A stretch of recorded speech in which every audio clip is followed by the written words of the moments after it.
Hello student, a very warm good morning to all of you. मैं तुम्हारा Sandeep sir. तो आज हम पढ़ेंगे law of demand one by one. चलो पॉइंट वाइज पढ़ते हैं। सबसे पहला जो पॉइंट हमें याद रखना है कि ये लॉ ऑफ डिमांड जो है ना, एक फंडामेंटल प्रिंसिपल्स है इकोनॉमिक्स का।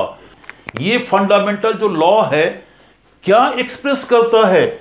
एक्सप्रेस करता है रिलेशनशिप किसके बीच? तो किसी भी कमोडिटी का प्राइस बाजार में कितना है, एक फैक्टर, और दूसरा उस कमोडिटी का डिमांडेड क्वांटिटी कितना होगा उस प्राइस पर।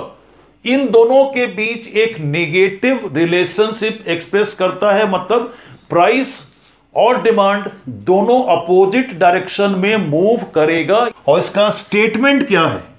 यह स्टेटमेंट है कि अदर फैक्टर्स रिमेनिंग कांस्टेंट। अगर बाकी फैक्टर्स कांस्टेंट है तो quantity demanded of a commodity varies inversely with its own price. अपने प्राइस के साथ किसी भी कमोडिटी का जो डिमांडेड क्वांटिटी है वो अपोजिट डायरेक्शन में चेंज करता है, मतलब वेरीज इनवर्सली, मतलब उल्टा रिश्ता है दोनों के बीच में। अगर फैक्टर्स कांस्टेंट अदर फैक्टर्स होगा तो अब क्वेश्चन ये होता है कि व्हाट आर दोज फैक्टर्स। पहला हमारा है income of the consumer. Suppose कहते हैं दाम बढ़ गया और हमारा जेब में पैसा भी ज्यादा हो गया पहले से, तो अब हम और अधिक खरीदेंगे। तो इनकम अगर कांस्टेंट नहीं होगा तो ये जो एक्सप्रेशन है प्राइस और क्वांटिटी के बीच में विल नॉट होल्ड ट्रू। दूसरा हमारा क्या है? प्राइस रिलेटेड गुड्स का। रिलेटेड गुड्स का मतलब कॉम्प्लीमेंट्री गुड्स और सब्स्टिट्यूट गुड्स। जो कमोडिटी दोनों साथ साथ इस्तेमाल होता है उसको कॉम्प्लीमेंट्री गुड्स कहते हैं, जैसे कार एंड पेट्रोल। और जो एक दूसरे की जगह पर इस्तेमाल होता है उसको कहते हैं सब्स्टिट्यूट गुड्स। ये जैसे टी एंड कॉफी, इसका दाम अगर दाम बाजार में चेंज करेगा तब ये हमारा relationship does not hold true. तीसरा हमारा क्या? कंज्यूमर्स का टेस्ट या प्रेफरेंस जो भी है वो चेंज नहीं करना चाहिए। अगर चेंज कर जाएगा तो प्राइस चेंज करे या ना करे डिमांडेड क्वांटिटी भी चेंज करेगा। तीसरा साइज ऑफ पॉपुलेशन, मतलब नंबर ऑफ कंज्यूमर्स कहते हैं। कंज्यूमर्स का नंबर्स बढ़ जाएगा तो डिमांडेड क्वांटिटी बढ़ जाएगा, प्राइस चेंज हो ना हो। नेक्स्ट हमारा क्या है? That is expected change in price in future, माने भविष्य में अगर दाम बढ़ने वाला है तो हम आज खरीद लेंगे, मतलब आज का डिमांड बढ़ जाएगा। और भविष्य में कल दाम घटने वाला है तो हम आज खरीदेंगे नहीं, कल खरीदेंगे, मतलब ये भी हमारा एक फैक्टर है। अगर ये भी कांस्टेंट होगा तभी इन दोनों के बीच का जो रिश्ता है ये सही होगा। मतलब हम कह सकते हैं जो स्टेटमेंट है मैथमेटिकली कैसे लिखेंगे? क्वांटिटी डिमांडेड, ये QX है, एक कमोडिटी X है, सपोज इसका डिमांडेड क्वांटिटी बाजार में QX है, 1/PX प्राइस हमारा है उस कमोडिटी का बाजार में PX। इसके साथ उल्टा रिश्ता है। इसका मतलब क्या हुआ कि अगर दाम बढ़ेगा, प्राइस अगर राइज करेगा बाजार में तो डिमांडेड क्वांटिटी घटेगा, और अगर प्राइस घटेगा उस कमोडिटी का बाजार में तो डिमांडेड क्वांटिटी बढ़ेगा। मतलब ये जो लॉ ऑफ डिमांड है बताता क्या है? डायरेक्शन ऑफ चेंज, मतलब किस डायरेक्शन में चेंज करेगा with respect to price. Price जिस डायरेक्शन में चेंज करता है उसके अपोजिट डायरेक्शन में चेंज करता है, मतलब ये बताता है क्वालिटेटिव चेंज, मतलब only the direction of change is mentioned, not the magnitude. कितना बढ़ेगा कितना घटेगा लॉ ऑफ डिमांड नहीं बताता। लॉ ऑफ डिमांड सिर्फ बताता क्या है कि बढ़ेगा डिमांड अगर प्राइस घटेगा, ठीक है, और प्राइस अगर बढ़ेगा तो डिमांड घट जाएगा, मतलब डायरेक्शन बताएगा चेंज का, लेकिन कितना क्वांटिटी में चेंज होगा ये नहीं बताएगा। मतलब प्राइस जो भी है और डिमांडेड क्वांटिटी ये दोनों चेंज करता है अपोजिट डायरेक्शन में, है ना। तो चलो अब एक हाइपोथेटिकल शेड्यूल लेते हैं और एक को सिंपल तरीके से एक्सप्लेन करते हैं। Now look at the demand schedule. Demand schedule क्या है? एक टेबुलर प्रेजेंटेशन है, कितना कितना क्वांटिटी कंज्यूमर डिमांड करता है at different prices in the market, अलग अलग कीमत पर कितना क्वांटिटी वो डिमांड करता है। इसको अगर हम एक टेबल में प्रेजेंट कर देते हैं तो इसे हम डिमांड शेड्यूल कहते हैं। इसी शेड्यूल को अगर हम ग्राफ पेपर पे यहां प्लॉट करें तो टोटल हमारा ये 6 पॉइंट्स आता है। इन सारे पॉइंट्स को अगर हम ज्वाइन कर देते हैं then we get a line and that is called as demand curve. अगर प्रोपोर्शनेट चेंजेस होगा तो it is a straight line. हम पढ़ने के लिए जनरली डिमांड कर्व या कोई भी कर्व को स्ट्रेट लाइन लेते हैं। ऐसे एक्चुअल में in reality it is never a straight line. एक कर्व्ड लाइन ये हमेशा होता है। स्ट्रेट लाइन कब होगा? जब इक्वल प्रोपोर्शनेट चेंजेस डिमांड और प्राइस दोनों में होगा। तो यहां पर हमने डिमांड कर्व ये देखो, ये इक्वल चेंजेस है क्वांटिटी डिमांडेड का, इक्वल चेंजेस है प्राइसेस का भी, प्राइस का भी चेंज इक्वल है और डिमांडेड क्वांटिटी का भी चेंज इक्वल है। तो क्या हो गया? प्रोपोर्शनेट चेंजेस इक्वल है, इसलिए लाइन ये हमारा स्ट्रेट दिखेगा। तो डिमांड कर्व हमारा डी एक डिमांड कर्व है। अब इसका हमारा ऑब्जर्वेशंस क्या हमारा है? ये जो डिमांड कर्व है that slopes downward from left to right. जैसे जैसे हम लेफ्ट से राइट की तरफ बढ़ रहे हैं ना, तो demand curve it is sloping downwards. इसका मतलब क्या हो गया? ये जो डिमांड कर्व है इसका स्लोप जो है ना ये नेगेटिव है। स्लोप नेगेटिव क्यों होगा? क्योंकि दोनों के बीच उल्टा रिश्ता है, इनवर्स रिलेशनशिप शो करता है। किसी भी लाइन का स्लोप अगर हम मैथमेटिकली निकालते हैं ना तो delta Y by delta X कहते हैं। डेल्टा वाई का मतलब वाई एक्सिस पर जो वेरिएबल प्लॉट करते हैं उसमें स्मॉल चेंज, और एक्स एक्सिस पर जो वेरिएबल प्लॉट करते हैं उसमें स्मॉल चेंज, दोनों का रेशियो। यहां पर वाई एक्सिस पर देखो प्राइस है हमारा, तो हम कहते हैं डेल्टा पी। एक्स एक्सिस पर क्वांटिटी डिमांडेड है delta Q, delta P by delta Q जो हमारा होगा ये इस डिमांड कर्व का स्लोप बताएगा, मतलब रेट ऑफ चेंज बताएगा क्वांटिटी डिमांडेड का प्राइस के रिस्पेक्ट में कैसे चेंज करेगा। मतलब ये हमारा change in price by change in quantity दोनों का जो रेशियो होगा ये स्लोप हमारा होगा यहां पर डिमांड कर्व का। अब सपोज कहते हैं प्राइस जो हमारा है 20 रुपीज पर यूनिट है, what is the quantity demanded 2 units का है। मतलब यहां पर देखो 20 का अगर ये प्राइस हमारा है ना तो डिमांडेड क्वांटिटी 2 यूनिट्स है, प्राइस घट के आ गया 16 पर, तो डिमांडेड क्वांटिटी हमारा कितना है 3 है, बढ़ गया। तो ये जो हमारा क्वांटिटी बताता है ये क्या है? डेल्टा पी, ये हमारा क्या है? Delta Q. मतलब अगर प्राइस 20 है तो क्वांटिटी 2 है, प्राइस 16 घट गया तो क्वांटिटी 3 यूनिट्स का हमारा है। मतलब डेल्टा पी जो हमारा यहां पर है delta P that is equal to -4, 16 minus 20, और delta Q change in quantity कितना हमारा होगा? 1 यूनिट का हुआ। तो what is delta P by delta Q? That is -4। This is negative, ये हमारा नेगेटिव है। ये नेगेटिव हमारा यहां पर हुआ कब? जब प्राइस हमारा जो है ना वो घट गया तो क्वांटिटी बढ़ जाता है। Inverse relationship means change in the opposite direction. Now इसका इनवर्स भी ट्रू होगा। अगर प्राइस बढ़ता है तो डेल्टा पी जो हमारा है ना वो पॉजिटिव होगा, चेंज इन प्राइस।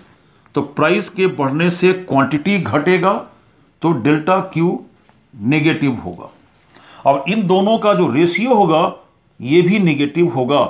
मतलब डिमांड कर्व का स्लोप जो हमारा है वो हमेशा नेगेटिव होगा।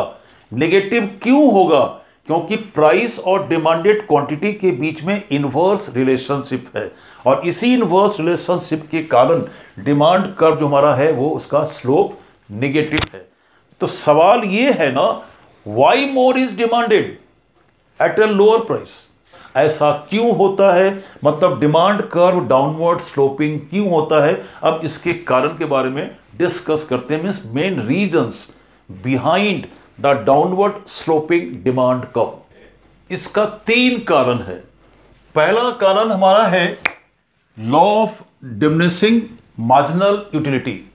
जो बताता क्या है कि जैसे जैसे कोई भी कंज्यूमर किसी भी कमोडिटी का कंजम्पशन यूनिट बढ़ाता जाता है तो एडिशनल सेटिस्फैक्शन मतलब मार्जिनल यूटिलिटी घटता जाता है। मतलब इन दोनों के बीच में इनवर्स रिलेशनशिप है। इसका मतलब वो अब परचेज तब अधिक करेगा जब दाम घटेगा। नाउ एक और कंडीशन हमारा पता है कि जब भी कोई कंज्यूमर एक कमोडिटी का कंजम्पशन करता है तो how the consumer reaches to the point of equilibrium. Conditions क्या है कि ये जो हमारा है ना मार्जिनल यूटिलिटी और मार्जिनल यूटिलिटी 1 रुपी का दोनों का रेशियो क्या बताता है कि किसी भी कमोडिटी के किसी भी यूनिट से जो सेटिस्फैक्शन मिलता है वो मनी के टर्म्स में कितना है। सपोज हम कहते हैं कि इस 1 यूनिट का कंजम्पशन किया उसने ने 10 यूनिट का हमारा मिलता है satisfaction additional and marginal utility जो 1 रुपया का है suppose it is equal to 2 utils है। हमारा मार्जिनल यूटिलिटी हमारा जो है वो यूटिल्स में है और प्राइस जो है वो रुपीस टर्म में है। दोनों में कंपैरिजन नहीं कर सकते तो मार्जिनल यूटिलिटी को हम प्राइस में कन्वर्ट करते हैं। तो कैसे करते हैं तो मार्जिनल यूटिलिटी जो था उसको 1 रुपया का मार्जिनल यूटिलिटी से डिवाइड कर देते हैं। मतलब 10 को अगर डिवाइड कर देंगे यहां पर 2 से ना तो ये हमारा आया क्या 5। मतलब ये फर्स्ट यूनिट अगर हम कहते हैं 10 यूनिट्स का सेटिस्फैक्शन देता है मार्जिनल यूटिलिटी और 1 यूनिट जो हमारा है दैट इज 1 रुपया का वो सेटिस्फैक्शन देता है 2 यूटिल्स के बराबर। मतलब 10 यूटिल्स होगा 5 रुपया के बराबर। तो ये निकल गया हमारा मनी टर्म्स में दोनों का रेशियो। अगर ये प्राइस के बराबर होगा तब कंज्यूमर का सेटिस्फैक्शन मैक्सिमम होगा और पॉइंट होगा इक्विलिब्रियम का। अब सपोज कहते हैं कि प्राइस जो है एक्स का वो घट गया। प्राइस अगर घट गया मतलब दिस पार्ट नाउ डिक्रीजेज तो this ratio now it is more than the price. मतलब अब जो मार्जिनल यूटिलिटी जो हमारा है in terms of money that is more than the price paid for that unit. उस यूनिट के लिए जितना उसने पेमेंट किया उससे ज्यादा उसका अब सेटिस्फैक्शन है। तो कोई भी कंज्यूमर का बिहेवियर रैशनल है मतलब वो ज्यादा परचेज करेगा अब एक्स कमोडिटी का क्योंकि उसको सेटिस्फैक्शन अधिक मिलता है। मतलब कंजम्पशन जो होगा जो हमारा क्वांटिटी का वो ज्यादा होगा जब प्राइस घटेगा। If and only if price decreases. मतलब जब भी प्राइस घटेगा satisfaction in terms of money अधिक होगा और कंज्यूमर चूंकि रैशनल बिहेवियर है परचेज ज्यादा करेगा।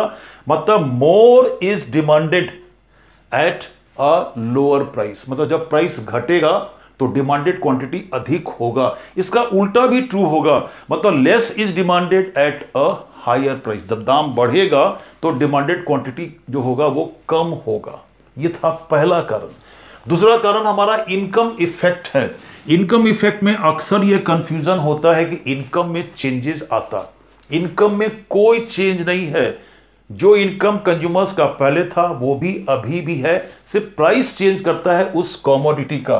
सपोज कहते हैं इनकम कंज्यूमर का 100 रुपया है और प्राइस जो हमारा है 10 रुपया पर यूनिट है टोटल मार्केट में। तो अगर वो क्वांटिटी परचेज करेगा पूरे इनकम को खर्च करके, क्योंकि कंज्यूमर्स बिहेवियर का एक एजम्पशंस क्या है कि total income is spent saving is zero. अगर टोटल ये 100 रुपया पूरा खर्च कर देगा तो मैक्सिमम क्वांटिटी कितना परचेज करेगा वो 10 यूनिट कमोडिटी एक्स का। ठीक है। अब सपोज कहते हैं प्राइस जो था हमारा घट गया। अब प्राइस जो हमारा आया वो है 5 रुपया। प्राइस आधा हो गया, 10 से हो गया 5 रुपया और इनकम जो कंज्यूमर का है उसमें कोई भी चेंजेस नहीं है। मतलब वो अभी भी 100 रुपया है। अब अगर वो जितना पहले खरीदता था 10 यूनिट, अगर उतना ही वो अगर परचेज करेगा अभी भी 10 यूनिट खरीदेगा तो what is the total amount spent, that is 10 into 5 50 rupees. मतलब अगर 10 यूनिट खरीदेगा पहले जैसा तो खर्च करेगा 50 रुपया। मतलब 50 रुपया का जो अमाउंट जो हमारा है ना ये बच जाएगा। रिमेनिंग अमाउंट स्पेंट अमाउंट 50 और जो पैसा से बच गया वो है 50 रुपया। अब ये हमारा इसी को हम कहते हैं increase in real income. Real income का मतलब कहते हैं परचेजिंग पावर कैपेसिटी, खरीदने की क्षमता। कंज्यूमर की बढ़ गई क्योंकि उतना अमाउंट उसका सेव हो गया, बच गया खर्च करने के बाद जितना वो पहले खर्च करता था क्वांटिटी पर। तो ये हमारा कहलाता है increase in real income, that is called as income effect. Income effect का मतलब इनकम नहीं बढ़ा, उसकी परचेजिंग कैपेसिटी बढ़ गई, एंड दैट्स वाई जो भी एडिशनल क्वांटिटी वो उस बढ़े हुए इनकम, जो हमारा जो बचा हुआ इनकम कह सकते हो, उससे अगर खरीदेगा तो 10 यूनिट और खरीदेगा। तो टोटल क्वांटिटी जो वो परचेज करेगा अब 10 + 10 दैट इज 20 यूनिट्स का परचेज करेगा। मतलब दाम के घटने से डिमांडेड क्वांटिटी पहले से अधिक हो गया, बढ़ गया। मतलब more is demanded at a lower price. Reverse भी ट्रू होगा, मतलब अगर दाम बढ़ेगा तो डिमांडेड क्वांटिटी घटेगा क्योंकि वहां रियल इनकम घटेगा, मीन्स परचेजिंग कैपेसिटी घट जाएगा। ये था दूसरा कारण जिसको हम कहते हैं इनकम इफेक्ट का मतलब रियल इनकम में चेंज आना, मीन्स परचेजिंग पावर कैपेसिटी बढ़ना या घटना, और अकॉर्डिंगली क्वांटिटी डिमांडेड हमारा बढ़ जाना या घट जाना। तीसरा हमारा है सब्स्टिट्यूशन इफेक्ट। सब्स्टिट्यूशन का मतलब कहते हैं एक कमोडिटी दूसरे कमोडिटी को रिप्लेस करता है, मतलब शिफ्ट होता है कंजम्पशन। सपोज कहते हैं वाई जो हमारा एक कमोडिटी है, ये कमोडिटी एक्स का सब्स्टिट्यूट गुड है, मतलब जो एक दूसरे के जगह पर इस्तेमाल होता है। अब सपोज कहते हैं प्राइस एक्स का घट गया, लेकिन प्राइस जो है वाई का दैट रिमेन्स कांस्टेंट। वाई जो उसका सब्स्टिट्यूट गुड है उसका प्राइस ना घटा ना बढ़ा, जितना था उतना ही रह गया, नो चेंज। मतलब अब लोगों को जो कंजम्पशन कर रहा था कमोडिटी इस वाई का, अब लोगों को लगने लगा वो महंगा क्योंकि प्राइस एक्स का घट गया। तो वाई अपीयर्स टू बी, है ना, दैट इज कॉस्टलियर। कॉस्टली हुआ नहीं, लगने लगा। क्यों लगा? क्योंकि एक्स का दाम घट गया। कंपैरेटिवली कहते हैं वाई हो गया लोगों को लगा महंगा, even though there is no change in the price of commodity Y, कोई चेंज नहीं हुआ, लेकिन फिर भी लगा लोगों को महंगा। और इसलिए जो कंज्यूमर्स कमोडिटी वाई का कंजम्पशन कर रहा था वो अब शिफ्ट कर जाएगा कहां? कमोडिटी वाई से कमोडिटी एक्स पर। तो एक्स का जो डिमांड होगा, डिमांड ऑफ एक्स, ये बढ़ जाएगा। तो डिमांड जो एक्स का जो बढ़ा, ये इसके अपने प्राइस के कारण नहीं हुआ, वो जो कंज्यूमर्स कमोडिटी वाई का था वो शिफ्ट कर गया एक्स की तरफ और एक्स का डिमांड बढ़ गया। इसे हम कहते हैं सब्स्टिट्यूशन इफेक्ट, जो बताता है कि प्राइस जो है सब्स्टिट्यूट गुड्स का न बढ़ा न घटा, बस सिर्फ जो सब्स्टिट्यूट गुड्स था उसको रिप्लेस कर दिया इस कमोडिटी एक्स ने। मतलब शिफ्टिंग है कंजम्पशन का from Y to X, causing increase in demand for X. ये था सब्स्टिट्यूशन इफेक्ट। उल्टा भी होगा, मतलब अगर प्राइस जो एक्स का बढ़ जाएगा तो इसका डिमांड जो हमारा यहां पर होगा ना वो घटेगा, क्योंकि अब एक्स से कंजम्पशन शिफ्ट करेगा वाई पर अगर प्राइस एक्स का बढ़ेगा, उल्टा। ठीक है, रिवर्स इज ऑल्सो ट्रू। ये था 3 कारण। पहला हमारा law of diminishing marginal utility along with the equilibrium conditions in case of single commodity. दूसरा था इनकम इफेक्ट, मतलब इंक्रीज इन रियल इनकम और decrease in real income means purchasing power capacity, income का बढ़ना घटना नहीं। सब्स्टिट्यूशन इफेक्ट का मतलब सब्स्टिट्यूट गुड्स का प्राइस कांस्टेंट है, कोई चेंज नहीं है, लेकिन जिस गुड्स का कंजम्पशन कर रहे हैं उसका दाम अगर घट गया बढ़ गया तो शिफ्ट होगा कंजम्पशन का सब्स्टिट्यूट गुड्स से कमोडिटी की तरफ या इससे सब्स्टिट्यूट गुड्स की तरफ, और डिमांड घटेगा या बढ़ेगा। ये था 3 कारण। मतलब जो भी हमारा कमोडिटी का प्राइस इफेक्ट है दाम के बढ़ने या घटने से, ये दोनों का कंबाइंड टोटल है। पहला है हमारा है दैट इज इनकम इफेक्ट और दूसरा हमारा है सब्स्टिट्यूशन इफेक्ट। इन्हीं दोनों का सम टोटल है टोटल प्राइस इफेक्ट। मतलब जब भी दाम बढ़ेगा तो डिमांड घटेगा और जब भी दाम घटेगा तो डिमांड बढ़ेगा। मतलब प्राइस और क्वांटिटी के बीच में इनवर्स रिलेशनशिप है और इसलिए ये डिमांड कर्व हमेशा डाउनवर्ड स्लोपिंग होता है। मतलब more is demanded at a lower price and less is demanded at a higher price. These are the 3 simple reasons or cause factor behind the operation of law of demand or downward sloping demand curve. That's all about this law of demand and the various cause factors for the downward sloping demand curve. ठीक है, फिर मिलते हैं अगले video में। Thank you very much for watching this video.